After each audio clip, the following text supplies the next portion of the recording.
लाहौर के नवाब मुराद अली खान की अजीमुशान हवेली के दरो दीवार भी उनकी शान और शौकत का अक्स थे।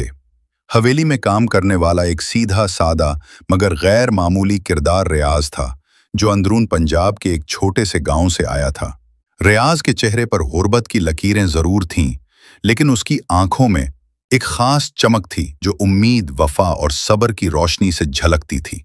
उसका बाप बचपन में इंतकाल कर गया था, माँ बीमार और भाई बहन छोटे थे।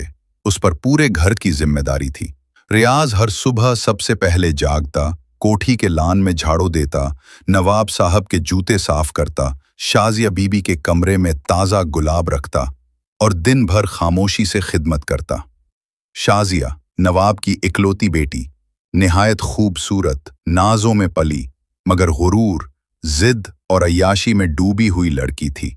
उसके कमरे की हर चीज कीमती थी, पर्दे विलायती, फर्नीचर अतालवी और खुशबू फ्रांस की, लेकिन उसके लहजे में जहर, आंखों में तकब्बुर और जबान पर तहकीर थी।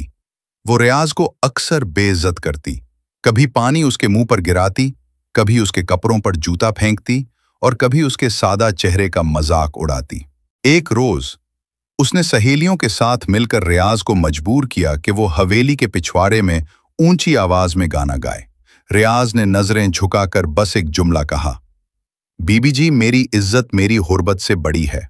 सब हंसे, लेकिन शाजिया को पहली बार एक अजीब सी चुभन महसूस हुई। उस रात वो नींद में भी रियाज की वो बात सुनती रही। दिन गुजरते गए। एक दिन जब हवेली में महफिल मिलाद सजी थी, सब नौकर अपनी तैयारी में थे, तो शाजिया का पैर सीढ़ियों से फिसल गया। सब तमाशाई बने रहे, मगर रियाज दौड़ा और उसे थाम लिया। शाजिया के पैर में मोच आ चुकी थी। उसने दर्द के मारे रियाज का हाथ मजबूती से थाम लिया।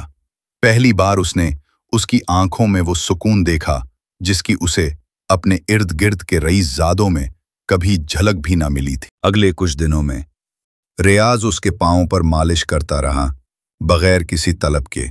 शाजिया की जबान खामोश हो गई थी। दिल में अजीब सा इस्तराब था। उसे रियाज की मौजूदगी में अजब सा सुकून महसूस होने लगा, मगर वो मान न पाई। फिर अचानक वक्त ने करवट ली। नवाब का कारोबार दिवालिया हो गया, बैंकों ने करकी लगा दी, कोठी बिक गई, सहेलियां मुंह मोड़ गईं और शाजिया को किराए के एक छोटे से मकान में शिफ्ट होना पड़ा। अब जो हाथ में हीरे के कंगन हुआ करते थे, वो बर्तन मांजने लगे। एक दिन वो रोटी लेने बाजार निकली तो गर्मी और भूख की शिद्दत से बेहोश हो गई। एक बुजुर्ग औरत ने उसे संभाला। वो बेवा थी और एक छोटे से मदरसे में काम करती थी। उसने शाजिया को पनाह दी, खाना खिलाया और उससे कहा, बेटी, इंसान का असल जेवर न हुस्न है न माल, सिर्फ किरदार है। शाजिया ने पहली बार दिल से किसी बात को सुना। इस बुजुर्ग की शफकत, सादगी और दीनदारी ने उसके अंदर एक नई रोशनी भर दी। वो मदरसे में छोटे बच्चों को कुरान और अखलाकियात पढ़ाने लगी। इसका चेहरा सादा हो गया, मगर दिल में सुकून आने लगा। चंद साल बीत गए।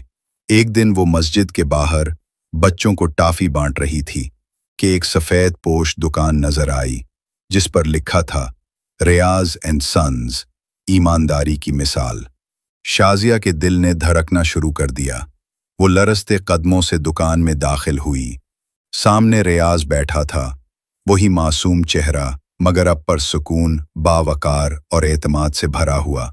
उसने एक नज़र शाजिया को देखा और मुस्कुराकर बोला, बीबी जी। शाजिया की आंखों से आंसू बहने लगे। उसने कहा, रियाज, मैं वही हूं जिसने तुम्हें हकीर समझा और आज मैं खुद को कमतर समझती हूं।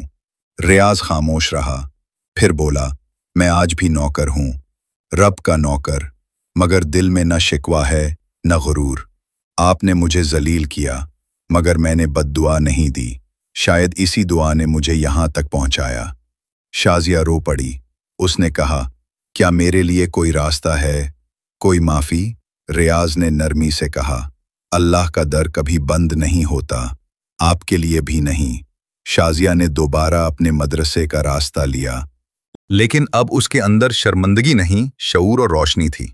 वो जान चुकी थी कि असल इज्जत माल, जमाल या हस्ब में नहीं, बल्कि सब्र, खुलूस और माफ़ी में होती है। کہانی ختم نہیں ہوئی تھی، وہ تو اب شروع ہوئی تھی، شازیہ کے نئے سفر کے ساتھ، جو کردار سے روشنی اور عاجزی سے بلندی کی طرف جا رہا تھا۔